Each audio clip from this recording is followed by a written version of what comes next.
So, so many Africans risk everything to obtain the vote, right? And again, like the propaganda, I want you to be thinking about that. This is a very, very fresh conversation that I just had with a comrade within the last several days. And the person said to me, well, I can't believe that you do all this work and you don't believe in the power of voting. And I said to the comrade, I said, well, let me ask you this. You said you've been voting all your life. What has the outcome been of you voting? How has it advanced the struggle for African people? How has it changed the conditions? How has it made things better?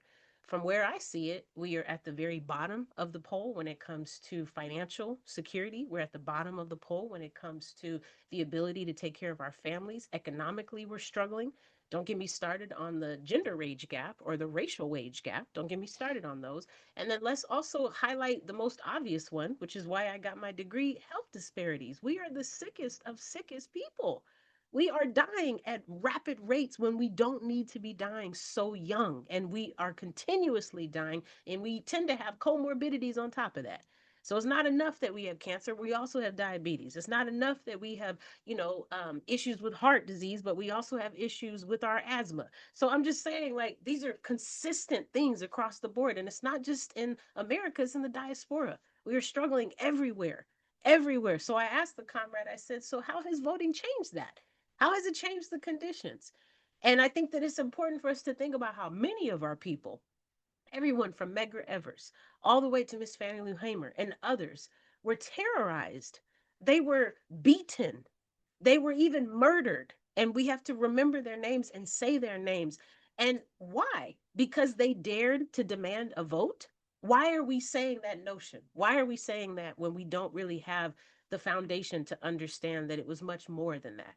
As Baba Ajamu pointed out, like, we have been taught that this is what you're supposed to do. That's what the comrade said to me. All I know is you're supposed to vote. And I said to the comrade, but just because you're supposed to do something, if you don't know why you're doing it, isn't that part of the problem? Especially if you can't explain to me how the action that you're doing has warranted a more positive outcome for you. And then I said, for an example, for those of us that drive and we have driver's license, you're supposed to use your signal when you drive, but there's a lot of people that don't do that, right? And so I think that it's just important to like struggle with this, you all. Like, it's important to struggle with this. And it reminds me of the age old saying, a grandchild asked their grandmother, why do you cook the I think it was like, why do you cook the turkey in the square baking pan, when the turkey doesn't fit in it? And the grandmother said, well, I've been doing it because that's what my mom taught me, and her mom taught her, and her mom taught her, and her mom taught her. And finally they were able to go back and realize that the very first person in the family who did it not because there was some grand notion or wizard functioning behind it, but because they only had a square pan. That was all they had. So it wasn't, I'm doing this because I'm trying to, set a trend or whatever. It's because people do what they can with what they have to work with. And so again, like, we need to be thinking critical to that. We don't just need to keep perpetuating and duplicating the same systems, but we don't really understand why we're doing it, especially if we are expecting a different outcome and still seeing the same thing. That's insanity.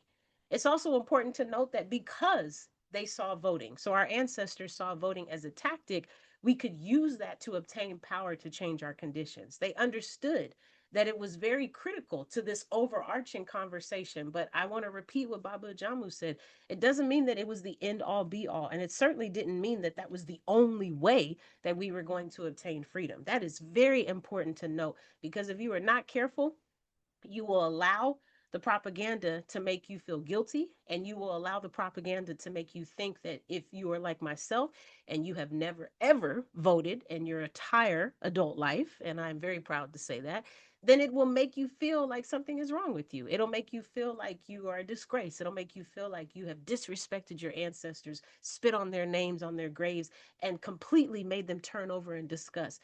But in actuality, I would like to think that Miss Fannie Lou Hamer, Mr. Medgar Evers, even our comrade Kwame Ture that we see on the slide, I would like to argue that they understood why I've made the decisions I've made, especially if they were to get more information about me and learn that I have done nothing but try to study their tactics. I have done nothing but try to use them as idols as I continue to formulate what kind of revolutionary person I would like to be. And I argue that, voting is one tactic. If that's what you choose to do, so be it. For me, I choose to be a revolutionary. And if you don't know much about revolutionary work, then you're not really in a position to say that it's not effective. Whereas me, on my lens, I can see the voting is not effective. So again, like, how are we being critical to that? How are we deeply looking into that? There's also this notion, I think, that you all should just ask yourselves, like, if you recently have voted or if you have chose not to vote recently, did you have those conversations with family members, friends that you felt like you could support? I feel like if I had had this conversation 10 years ago, when it was more relevant for me to be voting, people would have shut me down and they wouldn't have understood why I said that. Whereas recently, within the last 2 years, I've had the same conversation with new trusted allies. Not only do they agree with me, but they have even reconsidered what it means to step back. So you'd be surprised how much more popular this topic is. And I remember Baba Jamu said a long time ago, it is so much easier to swim with the stream than against it. So again, like, why are you doing what you're doing? Do you feel like there's a possibility that maybe you need to be doing something different? And I understand that you're afraid because people are going to push back, but people are going to push back regardless.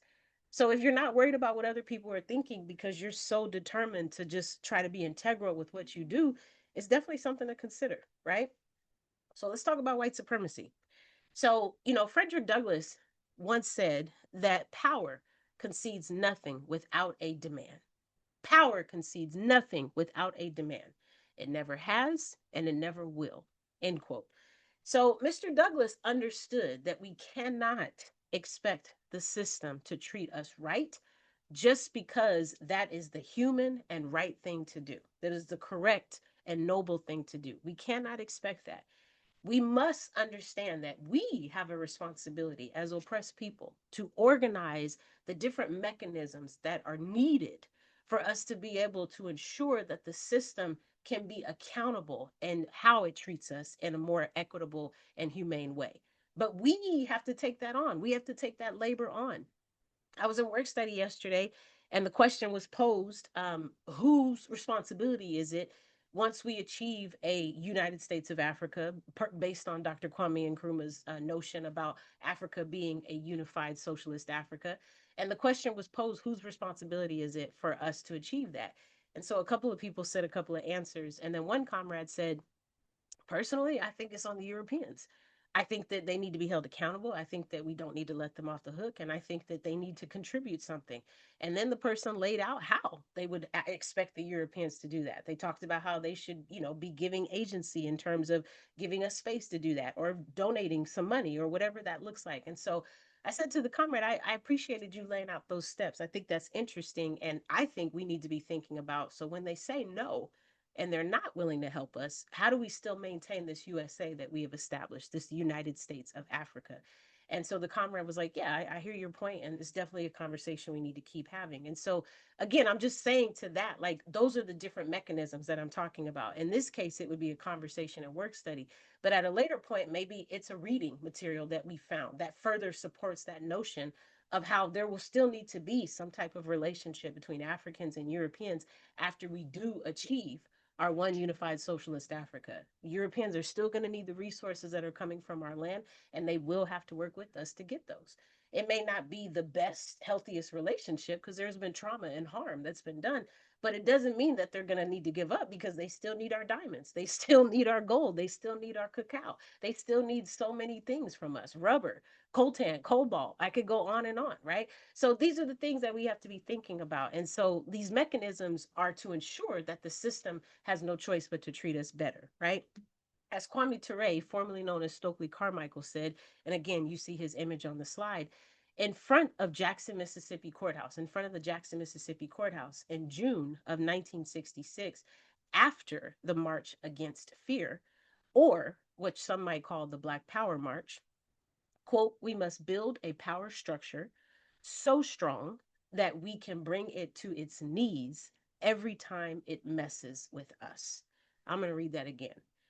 In front of the Jackson, Mississippi courthouse in June of 1966, Kwame Ture said, after the March Against Fear or the Black Power March, we must build a power structure so strong that we can bring it to its knees every time it messes with us. Oh, it just makes you feel chills because it's so powerful. I love that. And then we see the image on the left of Kwame Ture, newly elected Student Nonviolent Coordinating Committee chair, expressed the new militant direction and the movement in June of 1966 when he declared that we will define our own direction. And so, just kind of thinking about what that means in terms of his words, we will build a power structure that is so strong, we will bring it to its knees every time it messes with us.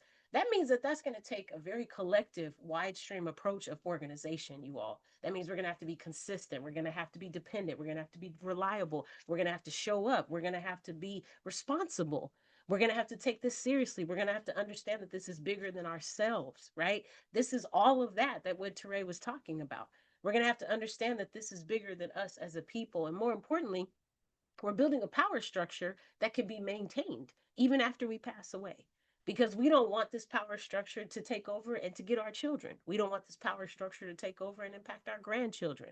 So it needs to be so strong, and we need to be so committed, and we need to be so dedicated that no matter what, we can bring it to its knees every single time. We can crush it and we can deconstruct it every single time to where it does not stand a fighting chance. I think Teray was speaking to that on a larger scale again, because when we think about white supremacy and when we think about how that system is so dehumanizing, he was saying that we need something strong enough that can even go against white supremacy. We need collectivism. We need the ability for us to understand that our respect needs to be taken. And in some cases, it will not be given lightly. So we need to understand what it means for us to take it and to demand it, especially speaking more to what Frederick Douglass was saying about how power concedes nothing without demand. So with that, I will pass it back to Baba Ajamu, and I thank you all so much. Ashe, Nadasi, Shakura, thank you. And, to this point, you all, this is 60 years, June 1966 to June 2026.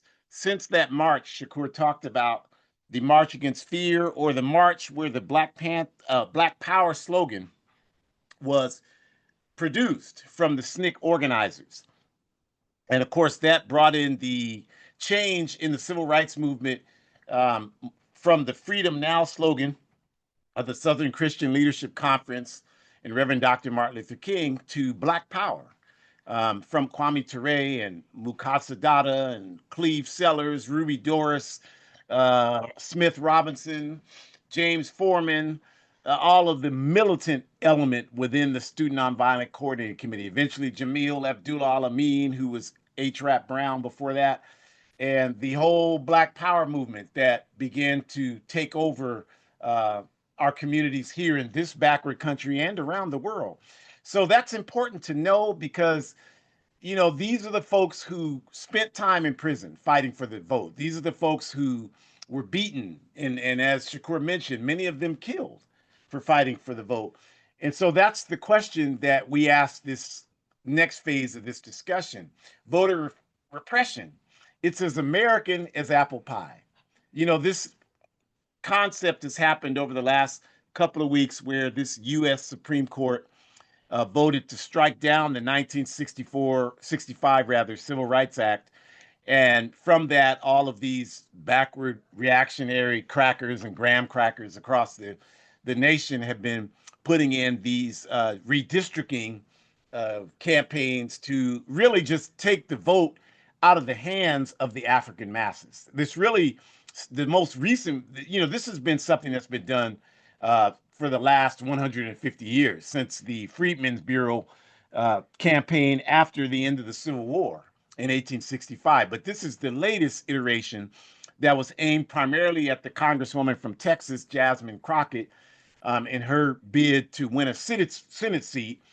She was in the House of Representatives, and to the extent that politicians do that, she spoke out against them to a large degree, and so they didn't want her to become a senator, which is a higher level of power. So her district was tampered with in this way, and they used that model to do the same thing in many other areas of the country. So this is nothing new. It's an old tactic, and I think for us, we have to ask the question, if that could happen so easily, because it only took them not even 6 months to implement this redistricting. If that could happen, the conversation has to go deeper and higher than just, well, the problem is just no matter how they redistrict us, the problem is just we don't vote. We have to vote more because that's what the argument is. Like, again, blaming the victim, blaming the victim. Like, the reason why we're suffering as a people is because of what we haven't done. And again, as Kwame Ture said to us, no analysis is complete unless you include the enemy. You can't just say, well, we sell drugs to each other. And you don't include how we got access to the drugs in the first place. You don't include the political economic conditions that make it necessary for us to turn to means like selling drugs to earn money. And you don't include any of that. You have to include the entire analysis, in order to properly understand what is going on. So we start with that. And we say again that if you study demographics, and I do often, quite often, I spend a lot of time I study economics. I got an advanced degree, what the slave master calls a master's degree, from the California State University system.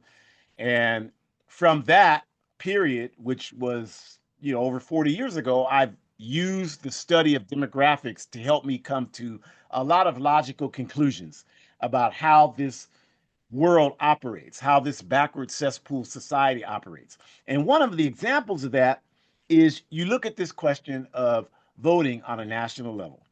So there are approximately, according to the, again, demographics, according to the 2020 census, there are approximately 350 million people that live in this country today, in the United Snakes of America. 350 million people.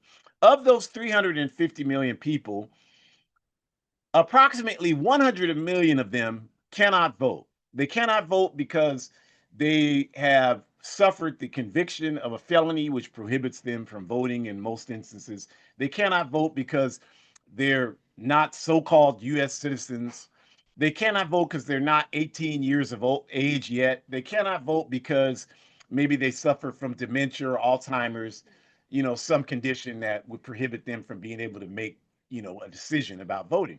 So that's 100 million people. So that means there are 250 million people in this country who are eligible to vote, meaning that if they decide to do it, they can do it. And of those 250 million people, if you look at the 2024 national election for president, the crackers and graham crackers say that the one that's in the White House now, the fascist that's in there, got 77 million votes. They say that every day. He got 77 million. They want to let you know. And they lie about it. They say, well, he got the majority of people voted for him. That's why I'm breaking this down for you, because that's a damn lie that the majority of people voted for him. But for granted, he got 77 million votes. And then they say that the crackers and the graham crackers say that Kamala Harris got 65 million votes, right? That's the math on that. So that is roughly, give or take, about 150 million people, give or take, people who voted for Donald Duck and Skippy and Mickey Mouse. 150 million people voted.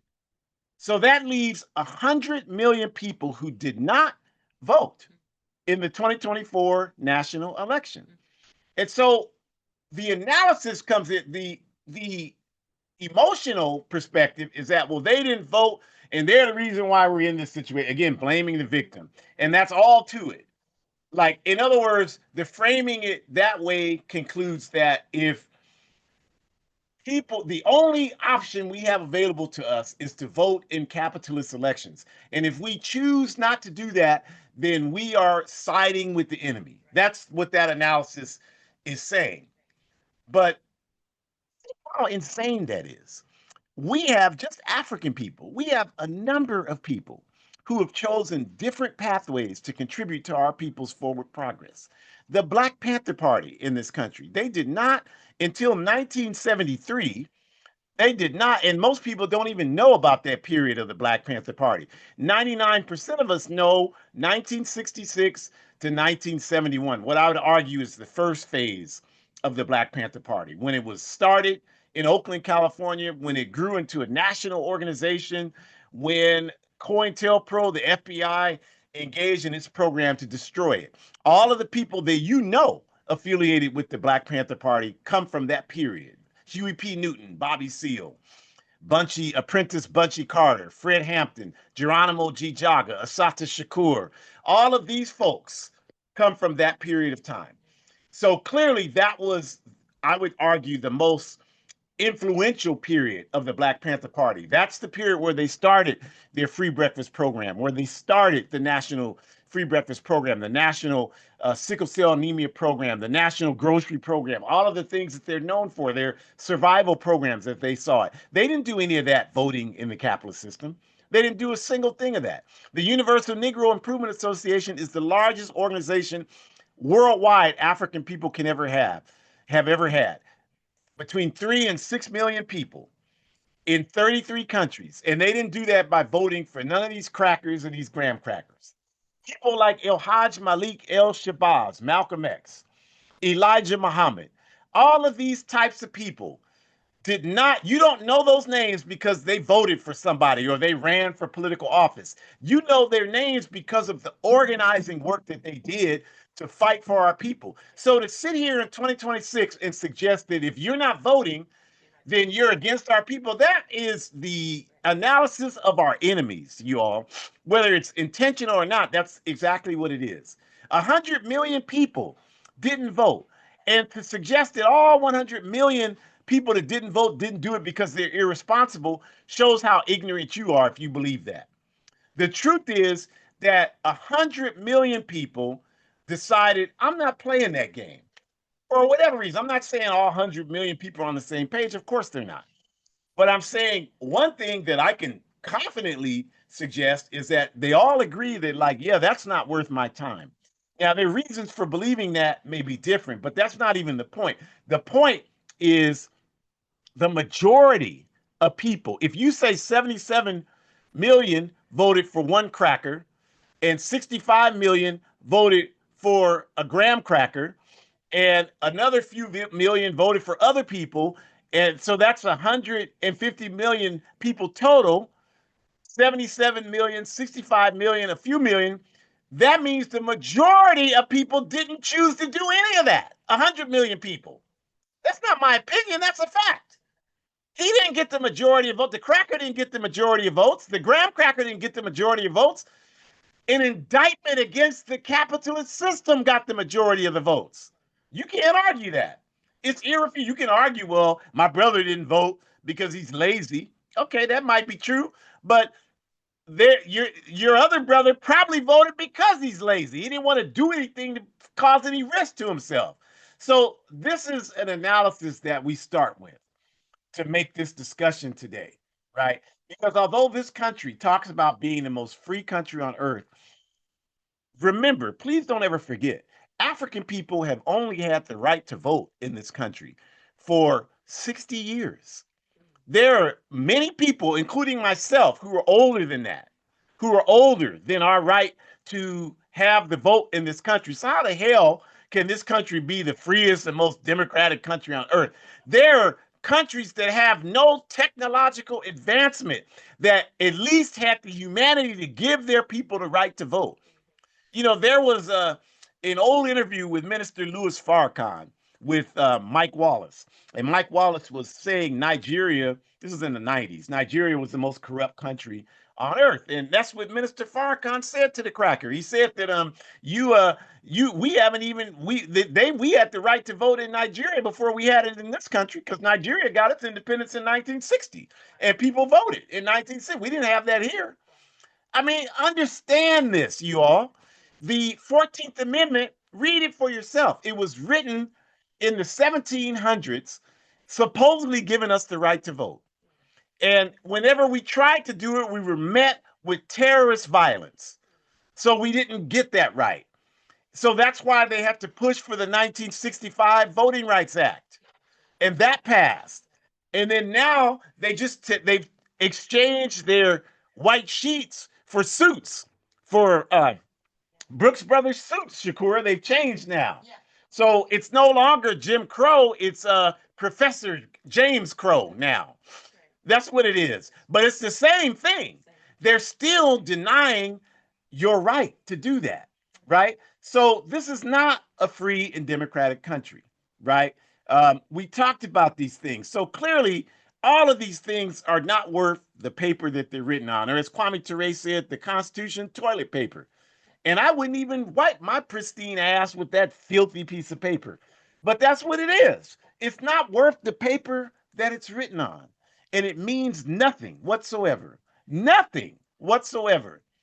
So let's get into the deep, deep understanding of where this stuff comes from. Because this whole redistricting thing is a part of an old strategy that relies on white supremacy to promote the status quo of capitalism. But there's also a class component, which we'll talk about in just a moment. So the picture on the left, the man on the right, Vance Muse, is one of many people, but he's one of the people who was one of the initial architects. He was a Texas oil man in the 1930s.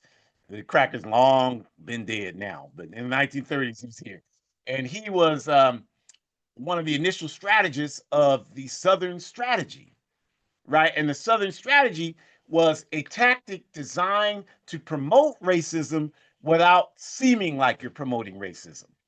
And the reason why he promoted that in the 30s is he didn't want integrated workplaces, right? And unions at that time, labor unions, although, far from being progressive, even to this day, far from being progressive, I can say that I work for one. They still were the most progressive, and that's still true today as well. The most progressive in terms of raising these questions, right? About white supremacy, et cetera, and so forth, patriarchy, all these things, inequitable pay, all of these things. So he didn't want to have that happen. So he introduced this Southern strategy. Now, what the Southern strategy is it's coded racism. So you don't come with the Klan and shoot and kill people. You just eliminate their ability to live. Same thing, but you do it differently. So instead of saying, well, we don't want these coons being able to vote in coons into office, like Jasmine Coon, we don't want that. Instead of talking like that, that's going to turn off some liberal white people.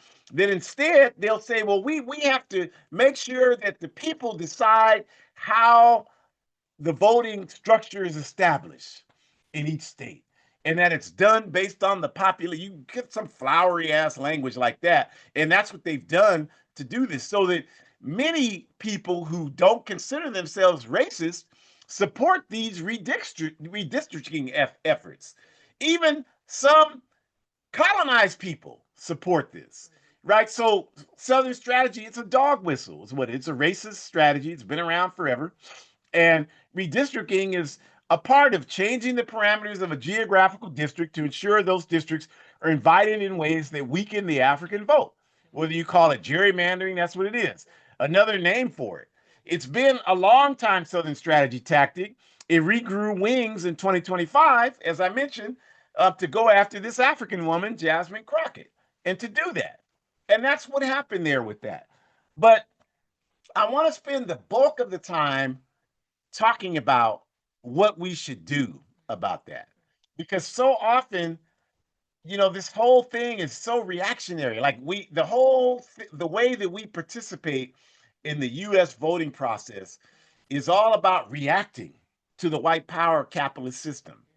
We're never out in front of it. We're never the ones making the decision about what happens. Our whole existence is reacting to what they do against us. Excuse me.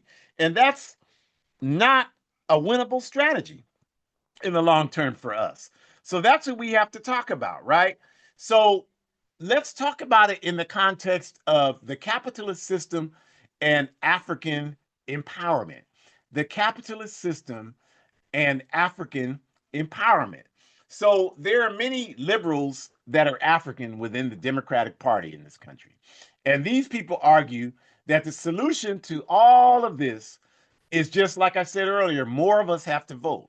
If we get more of us to vote, we'll have some coalition with white liberals, I guess, with liberal indigenous Latino people, liberal Asians, white women, and that's how we win.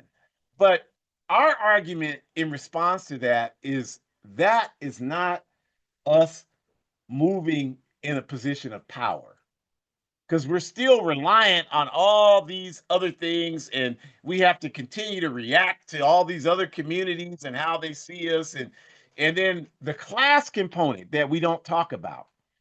Like, there are many African people who aren't for collective African advancement. They're for individual advancement within the capitalist system. That's what they're for. And so they have aligned themselves, like people ask, like a lot of these professional athletes. Now, going back to the 1960s, when the 1965 Voting Rights Act was passed, we didn't have, we all had only a handful of African millionaires in this country. Now you got plenty of African millionaires. You all everybody, all these entertainers, all of these athletes, all of them are millionaires. So now they're looking at this not from a perspective of how do I advance my people collectively, but how do I improve my tax situation? How do I avoid paying taxes? How do I keep more money for myself? And so this is the reason why these concepts, this is another workshop, but these concepts of wealth management and all these are uh, fallacious approaches if you're claiming that you're concerned about the collective advancement of African people. These are very fallacious, because we need to have a whole seminar on that, a whole workshop on that, which we'll do that. But for this discussion today, what we're saying in essence is, like Audre Lorde said, we can't dismantle the master systems using their tools. And if we're reliant on these coalitions, if we're reliant on these politicians who wage their campaigns based on money they receive from people who are no friends to African people, then we're attempting to use the master's tools to dismantle the master's system. And then we're confused as to why it doesn't work, why it never works. When these candidates that run for office, they're getting millions of dollars from these multinational corporations, and they're doing nothing to help the masses of African people. They can't, because they're beholden to the people that put them there. The number one, if you go back and look at it, you have to do a lot of work. I've done it. But if you go back and look at the 2008 presidential campaign when Barack Obama won, the political action committees, because they had campaign finance reform. And this is exactly what I'm talking about, right? Everything that is created to supposedly ensure that the people have power in the system is undermined by the capitalist system. So the whole point of campaign finance reform was that all these corporations gave millions of dollars to these candidates, and you and I don't have millions of dollars to combat that. We can't run commercials that combat what the corporations do. So the whole point of campaign finance reform was that we would limit what candidates could receive from any one source. Now, the way the capitalist system undermined that is, like, Chevron just created all these subsidiaries, hundreds, thousands of subsidiaries, and they all make contributions. So this is how, that's why in 2008, Barack Obama's main, and again, if you just look at the surface, like so many of us are used to doing, you won't see it. You have to, I spent months researching this. And I can show you what I found. I'm not just going to show anybody, because a lot of you you're not really serious about doing anything productive with an analysis. But if you're someone that's serious, I can point you in the direction for how you get this information. And I'll decide whether I think you're serious or not. I'm not going to leave that to y'all, because I'll be spending all my time wasting my time, and I don't have time to waste. I only got so many years left on this earth, and I want to give Uncle Sam and all of these bastards as much hell as I can, and I can't do that if I'm messing around with your foolishness. So I'm gonna continue forward. But what I'm saying is that at the time that we're talking about, Obama's chief, the majority, 2/3 of the contributions he received came from the healthcare industry, the healthcare corporations, the insurance corporations, most of them who proliferated and profited from insuring slave ships and insuring enslaved Africans and insuring slave plantations. You know, slave ships are like the car you insure. Yep. It's a vessel. You got to insure it in case something happens. Slave plantations are like the house you insure, rental insurance. You got to insure it in case something happens. So that's how the insurance industry proliferated. And that's where Barack Obama got the majority of his campaign contributions in 2008. Don't get mad. Do some damn research. And then you'll realize, oh, yeah, that's true. Don't get mad. Don't say I'm trying to undermine. I don't give a damn about Barack Obama. I'm just telling you that this is why he did the Affordable Care Act. And every time that I say that, people say, well, I got this from the Affordable Care Act because you didn't have insurance before that. I get that. I understand. I'm glad you got something. But that does not change the reality that the bar is low. The bar is low. So anything you get, that's progress. But we can't be satisfied. I'm not satisfied with getting the master's crumbs. And you shouldn't be either. We should want free universal health care for everybody. That's what we should want. Not no single payer. We want free socialist universal health care. That's what we want. So the last point about this is this question of voting from a strategic standpoint. How do we do that? How do we do that?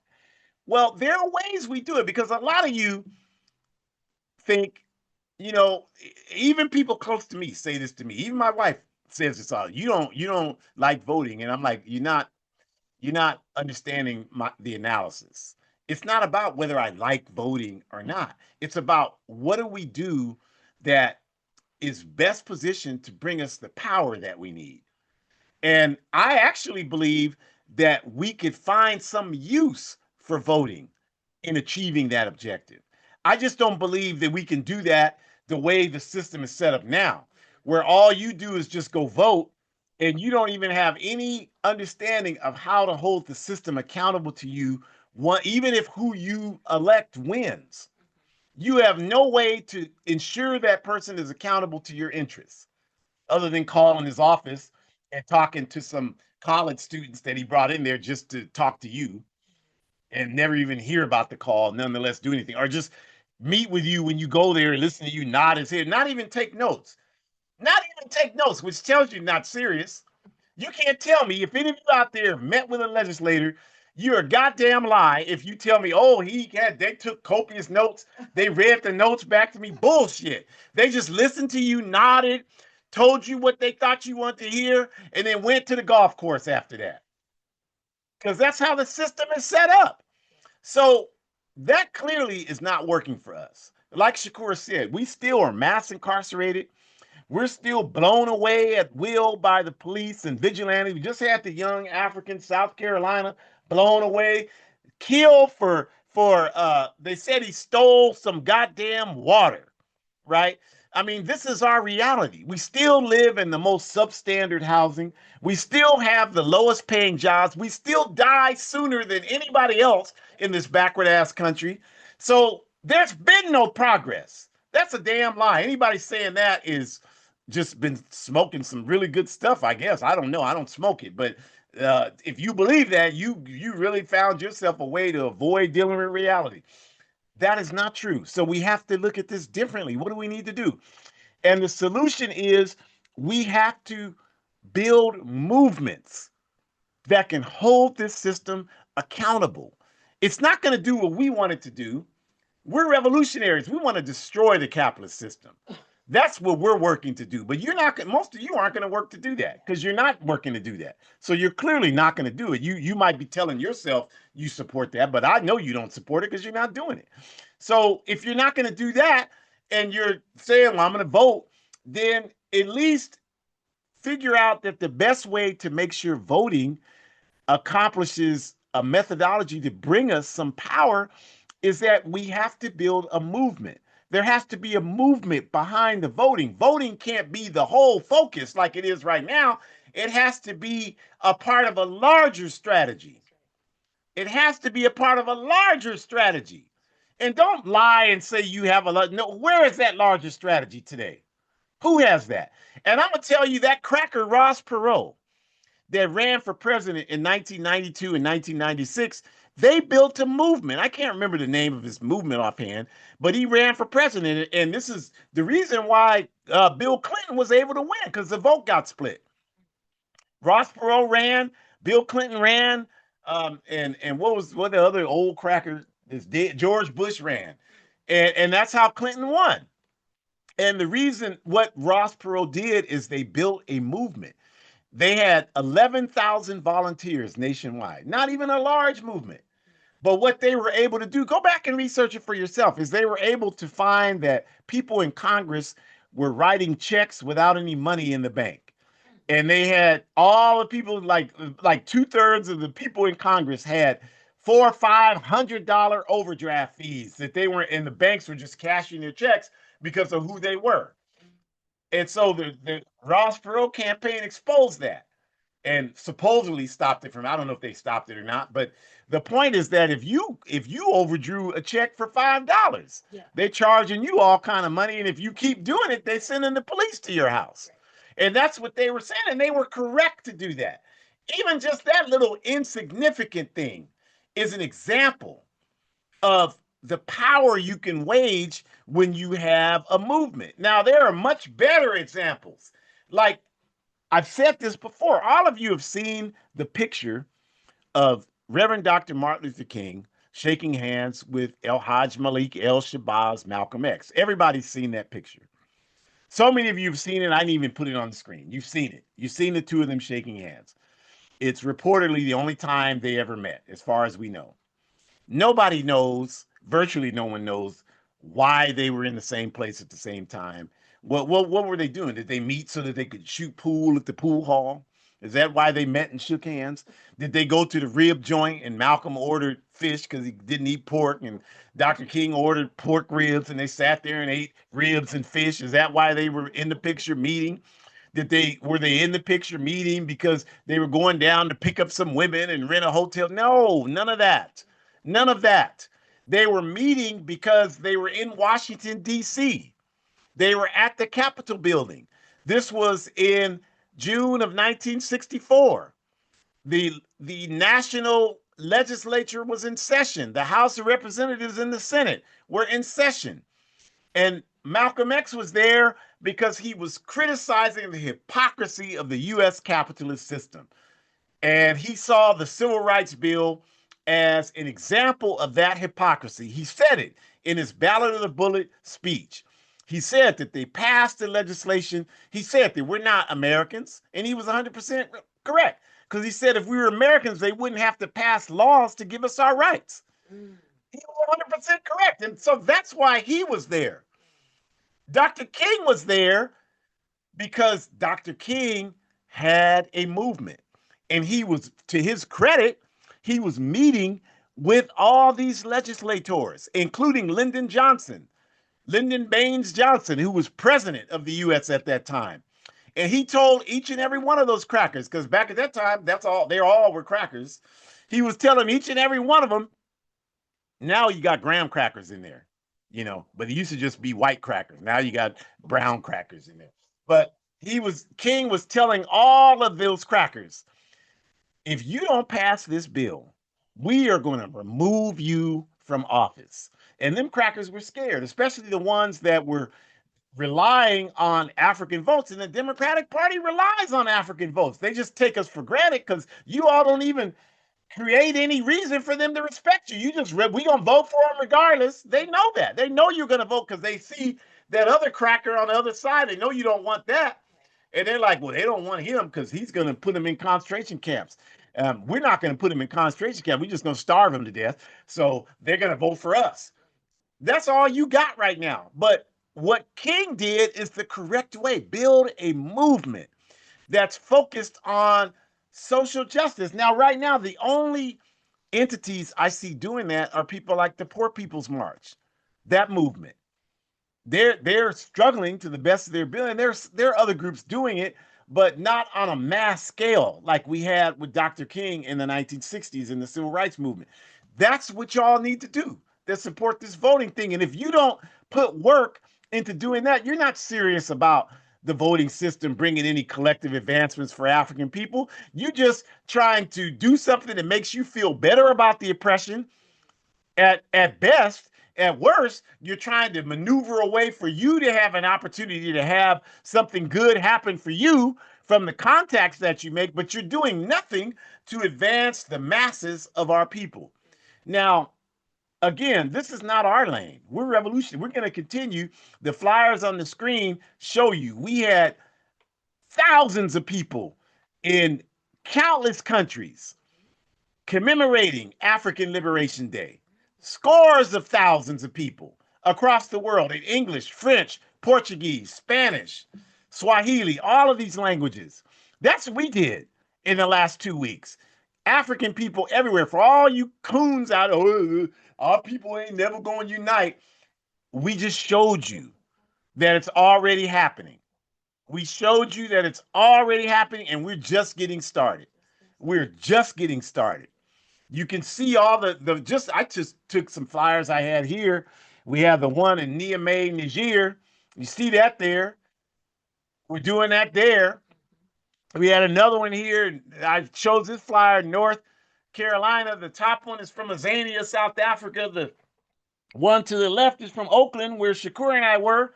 And then the bottom right is Guinea-Bissau in West Africa. We could do a lot more. We didn't even get to Ghana and Germany and Kenya and all of these other places where we could have showed you where we did the same thing, you all. But my point is that we're going to continue to build revolutionary consciousness. But where we meet is that we can help you. We know how to build movements. You don't, apparently, because you're not doing it. We know how to build movements. So we can help you build movements using voting as a tactic. All you got to do is just say, hey, let's see how we can work. And then we can decide how we will help you and then how you can help us because you need to support our work. And most of you don't do that.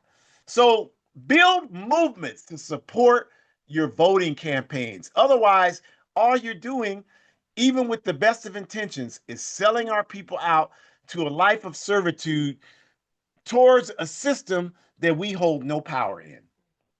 No power whatsoever. So we thank you all for joining us, and we're going to keep this fire going. We want you to join us next week, June 14th. We're going to talk about reclaiming Juneteenth. Reclaiming Juneteenth. Juneteenth is our day. I'm sick of all these goddamn crackers and graham crackers and feces out here. It's a made up holiday. What goddamn holiday was not made up? They're all made up. They're made up to represent certain interests and institutions. And so we're going to reclaim it and be proud of it. I ordered a shirt. It says African. It's going to come this week, so look out for it. It says African on the front and Juneteenth on the back. We're going to reclaim Juneteenth. So we're going to talk about that next week. So the upper QR code, the red and white one, please scan that one. You can get information about programs. The Forward Ever shop, you can buy clothes that give you revolutionary African slogans and support us in our work. So do that. Hoodcommunist.org is an outstanding revolutionary Pan-African blog. So support that. Get your information more from sources like that and less from the Cracker News. Do that. Here in Sacramento, we have community self-defense. We will not be having it Thursday the 11th, nor the next week, Thursday the 18th. We got a youth member of the family, grandchild graduating Thursday, so I'll be out of town doing that. And the following Thursday, Juneteenth, we'll be out of town doing Juneteenth things. So won't be here, but we will be starting back the classes on June 25th, Thursday. So put that on your calendar. Those of you that keep saying you're going to come, put it on your calendar, June 25th, and come. You got 2 weeks to talk yourself out of bullshitting so you can come. Okay, so come on June 25th, 2775 Cottage Way, Unit 15, 2775 Cottage Way, Unit 15, Sacramento, 6 to 8 p.m. June 25th, Thursday is the next class. Join the APRP, aprp-intl.org. Watch a video, join the party. Bottom right, Burkina Books. In Niger and Burkina Faso, we're bringing revolutionary literature to our people there. We're organizing a revolutionary consciousness. We can't do that with the books the Mormons take to Africa and the European cracker Christians and the graham cracker Christians, what they take. Those books are not doing anything but keeping us in slavery. So we're bringing books that bring about liberation consciousness. And we're doing that in Burkina Faso and Niger in the Sahel. The Sahel's lit. So help us do that. Become a monthly sponsor and help us do that. There, the black and white QR code. Scan it and become a sponsor today. Sponsor whatever you can. And the book on my book on the upper right, A Guide for Organizing Defense Against White Supremacist, Patriarchal, and Fascist Violence. A Guide for Organizing Defense Against White Supremacist, Patriarchal, and Fascist Violence. I am the author. The QR code is to the left. It's only $8 for a paperback, only $5 for the digital version. 100% of the proceeds go towards anti-fascist work that we do here in this area of Northern California, and we do a lot of it. We're doing a number of self-defense trainings where I travel hours upon hours to train people, do security for them, to help them stay safe in marginalized communities. And I need gas money so I can continue to do that. Otherwise, I won't be able to do it for long. As much as I do it, I won't be able to do it for long. So every time you buy a book, you help to do that. And the more people I can train, it doesn't matter what happens to me, we'll still have people who can do the work. That's revolutionary organizing, you all, where we build capacity. It's not centered around me. It doesn't matter. I could drop dead today. I've trained thousands of people on how to do this work. And the book is a textbook on how you do that training, how you carry out the steps. So get the book and call your library and tell them, hey, get this book. They can buy the book for $10, buy the book for $8 rather, sell it for $10 and make a profit. They could sell it for $12 and make a good little profit off of it. So have them do that. Call the bookstores and have them do it. Help us do this work. Forward ever. Enjoy the rest of your day.